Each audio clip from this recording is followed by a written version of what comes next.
So guys, আজকে কুটুমবাড়ি গিয়ে আমার সাথে কি হলো। সো গাইস, আজ সকালে উঠে আমার মা আমাকে একটা চাকরি দিয়ে দিল। বেশি কিছু না গাইস, ওই বিচন গাঁথা গুছানোর চাকরি। তারপর আমার বউয়ের শাশুড়ি আমাকে গালে তুলে ভাত খাইয়ে দিল। তারপর হাঁটতে হাঁটতে যাচ্ছিলাম ওদিকে। তারপর এখানে এসে দেখি ভাইরা এখানে বসে ক্যারাম বোর্ড খেলছে। তারপর আমি একটু বসে গেলাম ক্যারাম বোর্ড খেলার জন্য। তারপর দুপুরবেলা রেডি হয়ে গেলাম, হাঁটতে চলে আসলাম একটা আঙ্কেলদের বাড়ি। তারপর এখান থেকে গাছ থেকে একটা পেয়ারা নিয়ে খাচ্ছিলাম। টোটোয় উঠে হাওড়ার ব্রিজ দেখতে দেখতে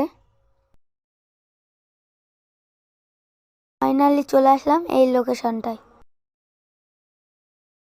এখান থেকে সিঁড়িতে উপরে উঠতে উঠতে যাচ্ছিলাম খাবার ওদিকে।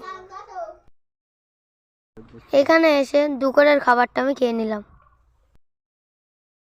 খাওয়া কমপ্লিট করে একটু ঘোরাঘুরি করছিলাম। তারপর আঙ্কেলের বাইকে উঠে যাচ্ছিলাম বাড়ির দিকে।